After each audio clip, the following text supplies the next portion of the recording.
Yadav ji number 3 चीखते हैं, अरे बेंचो, खा लो रे, मार दो मार दो मार दो। सभी लोग दौड़ते हैं। अरे यादव जी, क्या हुआ क्या हुआ क्या हुआ? यादव जी की आवाज सुनाई देती है, महाराज पटक दिया, शास्त्री जी पटक दिया, शक्ति ने पटक दिया हमें, ये देखो। और देखा सभी ने तो यादव जी पानी के कीचड़ में पैर फंसाए घुसे हुए थे, यानी कि खेत में जो कि गूल होती है पानी वाली, उस गूल में उनके पैर फंस गए थे और देखा नहीं था, उसमें गिर गए थे। और उन्हें ऐसा लग रहा था जैसे शक्ति ने उन्हें पटक दिया। तो जैसे तैसे उन्हें समझाया, बोला अरे तुमने देखा नहीं होगा इसलिए पैर चला गया तुम्हारा, कोई शक्ति ने नहीं तुम्हें गिराया है। लेकिन यादव जी मानने को ही ना तैयार। यादव जी नंबर 3, ये सबसे खतरनाक व्यक्ति, यही वो व्यक्ति हैं जिन्होंने चुड़ैल को भी देखा था, जिन्होंने आग के गोले फेंकते हुए भी देखे थे, जिन्होंने सब कुछ देखा था। ये वही यादव जी हैं। यादव जी मानने को ही तैयार नहीं। यादव जी का कहना कि मुझे ऐसा लगा जैसे पीछे किसी ने धक्का दिया है मुझे पीठ में और मैं गिर गया। जैसे तैसे उन्हें बताया जाता है कि भाई अपने आप गिर गए होगे, कोई बात नहीं, लेकिन मानने को तैयार नहीं, लेकिन फिर भी ज़बरदस्ती मान जाते हैं। अब चलने लगते हैं, चलते हैं, धीरे धीरे पहुंचते हैं। और 1-1.5 किलोमीटर चलने के बाद, यानी मोटरसाइकिल 1-1.5 किलोमीटर दूर खड़ी करी, वहाँ से पैदल चलते हैं। और 1-1.5 किलोमीटर पैदल चलने के बाद, थकने के बाद, पता नहीं कैसी कैसी जगह से गुजरने के बाद, रात के अंधेरे में कितना भयावह लग रहा था, वो बहुत ही डरावना मंजर था।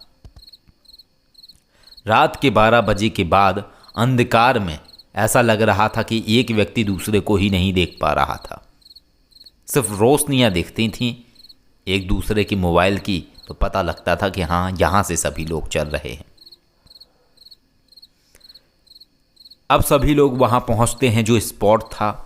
वहाँ पे एक पुराना पेड़ लगा होता है, बहुत पुराना पेड़ लगा होता है, और वहीं पर ही बताया जाता है कि यही खजाने की जगह है। जैसे ही बताया जाता है तैसे ही बैठ जाते हैं झुनझुनदास महाराज जी। झुनझुनदास महाराज वहाँ पे बैठ जाते हैं ज़मीन में ही, और बैठने के बाद कहते हैं अगरबत्ती लाओ। यादव जी नंबर 1 यादव जी अगरबत्ती लेके देते हो ना, लो महाराज अगरबत्ती लो। माचिस दी जाती है, वो 4 अगरबत्ती निकाल के पैकेट में से जलाते हों। जलाने के बाद वहाँ अगरबत्ती लगा के कुछ मंत्र बुदबुदाते हैं। इसके तुरंत बाद ही झुनझुनदास महाराज एक डिब्बी को निकालते हैं अपनी जेब में से, और निकालने के बाद उस डिब्बी को खोलते हैं और आग के पास लगा के कहते हैं, झाड़ू वाले झाड़ू लगा, पानी वाले पानी डाल, हनुमान जी महाराज आओ। और इसके बाद डिब्बी अपने आँख के सामने लगा के ऐसे देखते हैं जैसे उन्हें डिब्बी के अंदर पूरी दुनिया जहान ही दिखाई दे रही हो, और उसके साथ साथ बातें भी करते जाते हैं। हाँ हाँ, दिखाओ दिखाओ, पेड़ के नीचे दिखाओ, यही है ना महाराज जगह? बताओ कितने नीचे है? अच्छा अच्छा अच्छा, 4 हाथ नीचे, ठीक है महाराज। इसके बाद डिब्बी अलग रख देते हैं।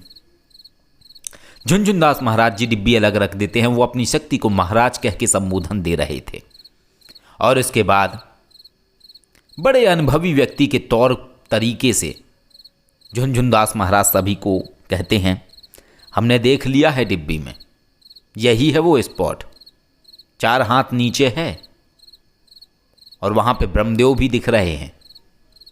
सफ़ेद पगड़ी पहनी हुई है ब्रह्मदेव ने, और सफ़ेद कुर्ता धोती पहन रखी है, और इसके साथ साथ एक अघोरी भी है, एक कालिका भी है, और इसके साथ साथ यहाँ पे रक्षक चुड़ैल है। अब जब ये सब ने सुना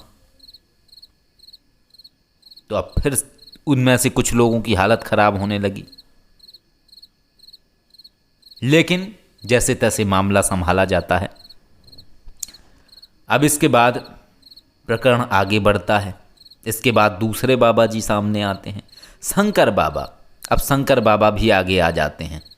झुनझुनदास महाराज जी के देखने के बाद अब शंकर बाबा को एक नारियल दिया जाता है। शंकर बाबा अपने हाथ पर नारियल लेके मंत्र बुदबुदाते हैं और उस पेड़ के नीचे, जो कि एक बड़ा पुराना सा पेड़ था और वहाँ पे आसपास कुछ इस तरीके का माहौल था कि सांप की बावी बनी हुई थी जिनमें सांप रहते हैं और टीला जैसा भी बना हुआ था, वहाँ पे हाथ में नारियल लेके घूमना शुरू कर देते हैं शंकर बाबा। शंकर बाबा के हाथ में नारियल, और नारियल में लगाई हुई थी उन्होंने कम से कम 10-15 अगरबत्ती नारियल के ऊपरी हिस्से में। इसके बाद वो हथेली पर नारियल रख के मंत्र पढ़ते हुए चलने लगते हैं। नारियल का वो सिरा जिधर अगरबत्ती लगाई होती है उस सिरे को वो आगे कर लेते हैं, हथेली के अगले भाग की तरफ कर लेते हैं और नारियल हथेली पे रख के पूरे क्षेत्र में वहाँ पे चक्कर सा काटना, घूमना शुरू कर देते हैं। घूमते घूमते जैसे ही शंकर बाबा उस स्थान पर पहुँचते हैं जहाँ खजाना है, गच्च से नारियल खड़ा हो जाता है। सब लोग खुश हो जाते हैं, आहा, मिल गओ रे स्पॉट, मिल गओ रे। ये थोड़ी बुंदेलखंडी लैंग्वेज में सभी लोग कहते हैं, अरे मिल गओ रे भैया स्पॉट, मिल गओ रे, अब तो निकले ही में से खजानो। इस तरीके से करते हैं। बड़े प्रफुल्लित होते हैं सभी लोग, आनंदित होते हैं। ऐसा लगता है जैसे अब सभी का जीवन बदलने वाला है। और उनमें से सबसे प्रफुल्लित अवस्था में तो दिखाई देते हैं यादव जी नंबर 3, क्योंकि यादव जी तो पहले आग के गोले खाए हुए व्यक्ति हैं। उनका तो कहना था कि जब वो पहली बार आए थे यहाँ पे काम करने के लिए तो चुड़ैल ने गोले भी मारे थे फेंक फेंक के। तो यादव जी पूर्ण अनुभवी व्यक्ति थे, तो उन्हें पूरा अंदाजा था कि अच्छा इस बार जरूर निकलेगा।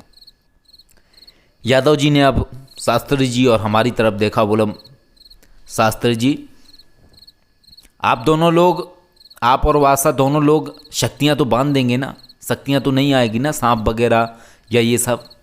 हमने उन्हें आश्वासन दिया नहीं आएंगे। इसके बाद बाकी का कार्य जो झुनझुनदास महाराज जी थे और जो उनके साथ साथ झुनझुनदास महाराज जी के साथ शंकर बाबा थे, वो लोग संभालने वाले थे।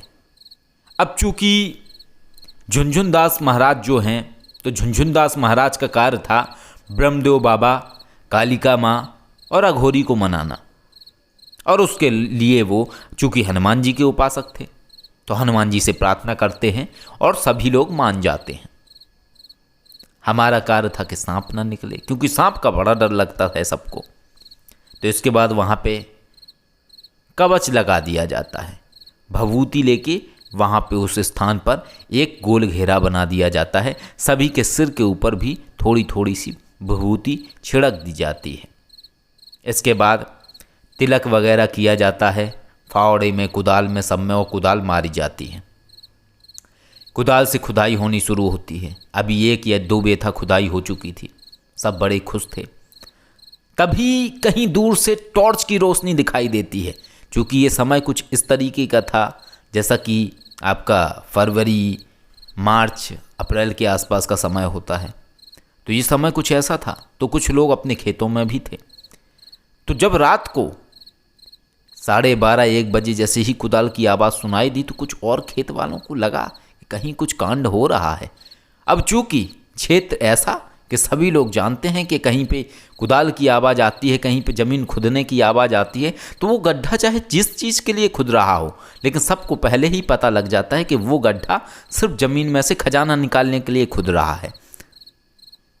तभी एक टॉर्च की रोशनी आती है और सभी कहते हैं सावधान, और सभी लोग अपने अपने सामान छोड़ के ज़मीन पर ऐसे लेट जाते हैं जैसे हैंड ग्रेनेड फेंका हो किसी ने,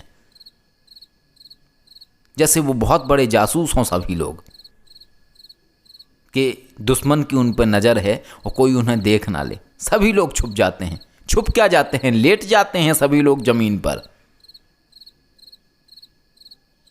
इसके बाद वो रोशनी टॉर्च की घूमते हुए कहीं गायब हो जाती है।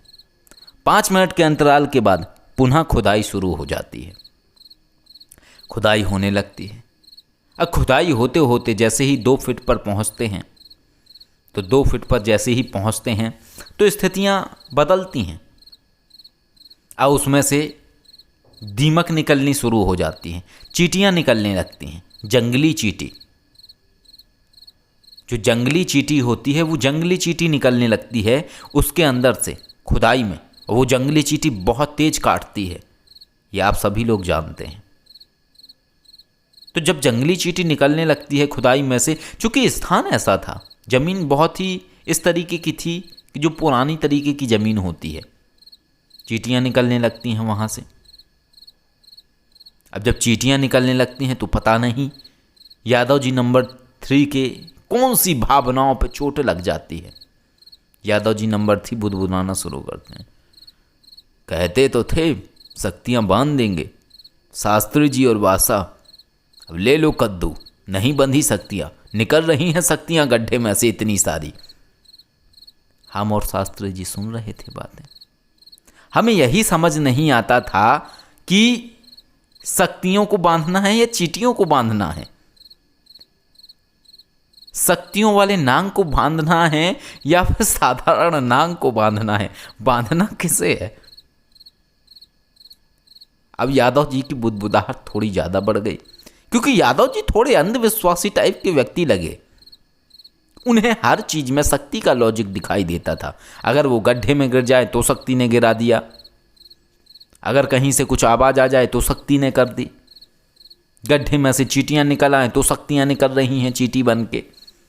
ऐसी कुछ यादव जी की अपनी फिलॉसफी थी।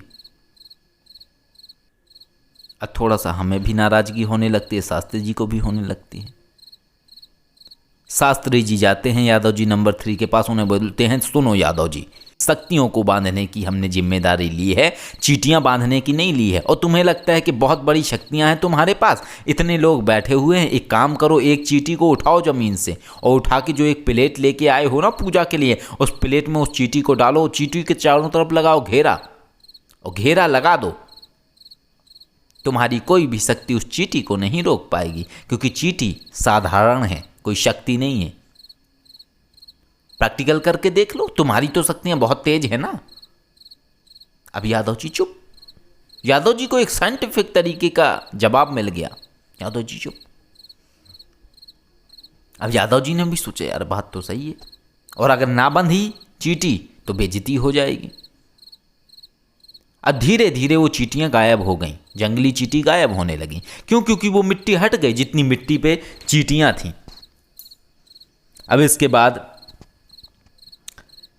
चलने लगा प्रकरण, चलता गया, लेकिन चलते चलते प्रकरण में बहुत सारी स्थितियां हुई। अब उन बहुत सारी स्थितियों में एक स्थिति इस तरीके की थी कि गड्ढा 3 हाथ तक पहुंच गया था। अब सभी की जिज्ञासा बढ़ने लगी। रात्रि के 2-2:30 बजने लगे,